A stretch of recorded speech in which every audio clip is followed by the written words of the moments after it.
اعوذ باللہ من الشیطان الرجیم بسم اللہ الرحمن الرحیم نحمدہ ونصلی علی رسولہ الکریم۔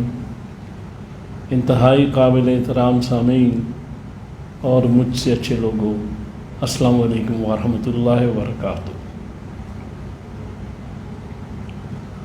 قرآن پاک میں سورہ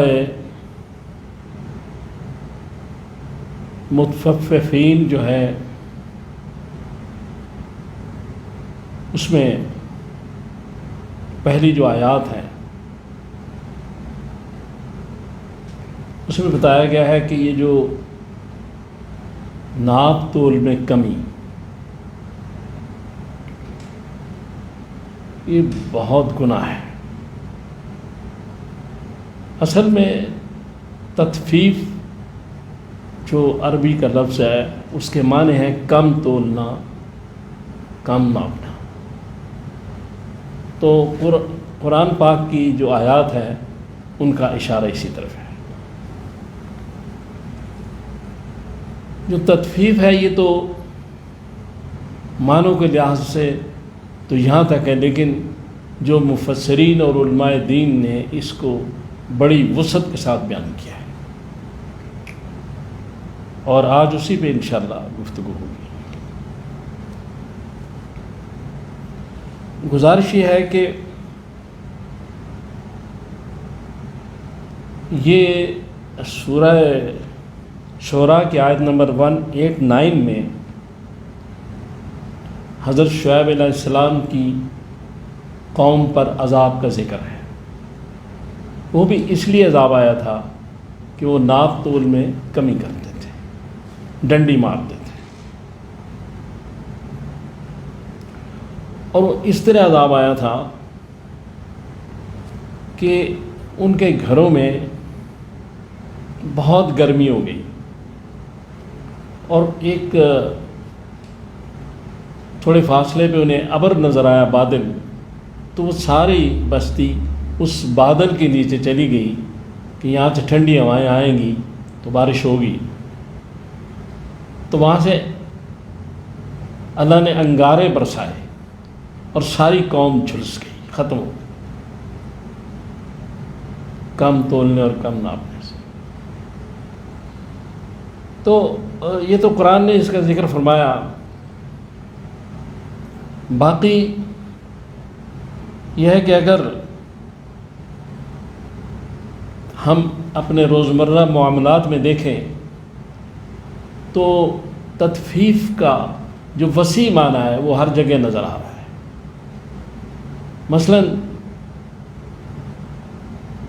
بعض لوگ دوسروں سے جب کوئی سودا لیتے ہیں، کوئی چیز لیتے ہیں تو پوری لیتے ہیں، جب ان کو واپس کرتے ہیں یا گاہکوں کو دیتے ہیں تو اس میں ڈنڈی مارتے ہیں۔ یہی تطفیف ہے، دھوکہ دیتے ہیں۔ پھر اس میں ملاوٹ بھی آ جاتی ہے، یعنی اصل معنی تو یہ ہوا کہ کسی کی حق تلفی کرنا تطفیف ہے، دوسرے کا حق مارنا، اپنا حق پورا وصول کرنا اور دوسرے کو کم حق دینا، تو یہ تطفیف کہلاتا ہے۔ اب ہمارا جو یہاں روز کے معاشرتی معاملات ہیں ان میں یہ بات بھی ہے کہ مزدور جو ہے اس کو اجرت پوری دینی چاہیے، کم نہیں دینی چاہیے۔ اور ایک ابن ماجہ کی حدیث ہے باب الاحکام میں، نمبر ہے 2468، اس میں کہا گیا ہے کہ مزدور کا پسینہ خشک ہونے سے پہلے اس کی اجرت دے دو۔ یعنی پسینہ خشک ہونے کا مقصد یہ ہے کہ جب اس سے آپ نے کام لیا یا میں نے کام لیا ہے تو ہم ٹال مٹول نہ کریں، بلکہ جب اس کا کام ختم ہو جائے اس کو فوراً پیمنٹ کر دی جائے جو اس سے معاہدہ کیا گیا۔ اور اس کے بعد یہ چیز ہے کہ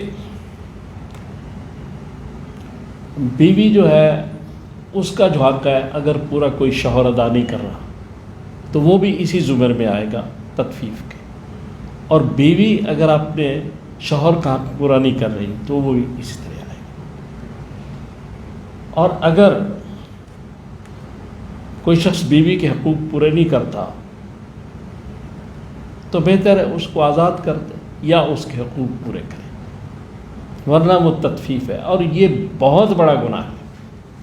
یعنی یہ جو قرآن کی اس سورہ کی جو پہلی آیات ہیں ان میں اللہ تبارک تعالیٰ نے اس کے لیے بڑے دردناک عذاب کی بات کی ہے، اور وہ قوم شعیب علیہ السلام پر وہ نازل بھی ہوا۔ تو اس لیے جو ہمارے دفتری اوقات ہیں ان میں اگر ہم کمی کرتے ہیں تو وہ بھی اسی زمرے میں آتا ہے۔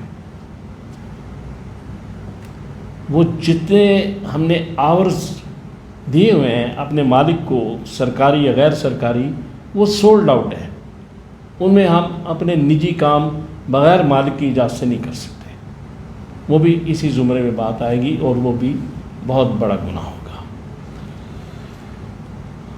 اسی طرح جو ملاوٹ ہے، جب ملاوٹ کی جاتی ہے تو ملاوٹ میں بھی ہم دوسرے کو اس کا اصل حق نہیں دے رہے، بلکہ کچھ اور غیر خالص چیز اس خالص میں ملا کے دے رہے ہیں، تو یہ بھی اسی زمرے میں آئے گا، اور اسی قسم کا عذاب، وہی گناہ جو ہے وہ ہوگا۔ پھر ایک بڑی اہم بات ہے کہ دین میں ملاوٹ کرنا، یہ بڑا خطرناک کام ہے، اور اس کے لیے پھر کیا ہوگا یہ بھی ہمیں سوچنا ہے۔ لہذا دین بھی اسی طرح بیان کیا جائے جو قرآن حدیث کی روشنی میں رسول اللہ صلی اللہ علیہ وسلم کی سنت میں آئے۔ اپنی طرف سے کوئی چیزیں دین میں نے گزشتہ بیان میں بھی کہا تھا، اس سے پہلے بھی بات ہو چکی ہے، ہم شامل نہیں کر سکتے۔ وہ نفلی طور پر ادا ہو سکتے ہیں سب کچھ، لیکن دین کا حصہ نہیں بن سکتے۔ اسی طرح یہ بھی ہے۔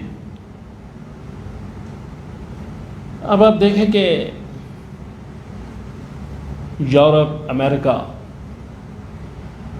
یہ جو ملک ہیں ان میں ملاوٹ نہیں، اڈلٹریشن نہیں، خالص چیزیں دیتے ہیں، ناپ تول میں کمی نہیں کرتے، تو اللہ تعالیٰ نے انہیں اس دنیا میں بڑا عروج دیا۔ یہ ہمارا شیوا تھا مسلمانوں کا، یہ اسلام کا حکم ہے، یہ اسلام کی خوبی ہے جو انہوں نے لے لی، اور اس خوبی کے ساتھ وہ جو خوبی ان کے اس باطل قوم کے ساتھ مل گئی، وہ جو حق تھوڑا بہت انہوں نے لے لیا اسلام کا، جو خوبی کا، تو اس نے اللہ تعالیٰ نے ان کو عروج دے دیا۔ تو اگر ہم مسلمان ہیں، میرا شیوا یہ ہونا چاہیے کہ ہم کم نہ تولیں، کم نہ بیچیں، کہیں بھی کوئی ایسا کام نہ کریں جس میں کسی کی حق تلفی ہو، تو پھر ہمیں اللہ تعالیٰ کتنی عزت دے گا، کتنے کرم سے نوازے گا، کتنی مہربانیاں فرمائے گا۔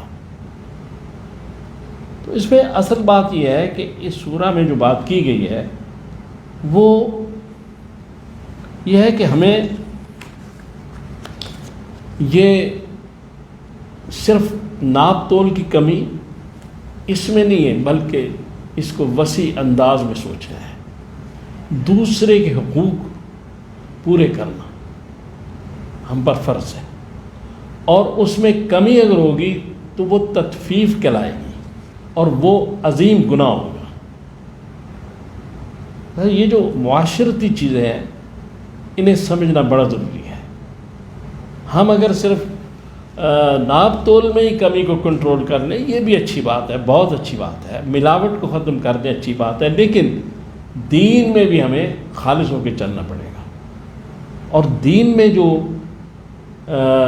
ملاوٹ اگر میں کر رہا ہوں یا کوئی اور کر رہا ہے تو پھر اس کا جواب اللہ کی بارگاہ میں دینا پڑے گا۔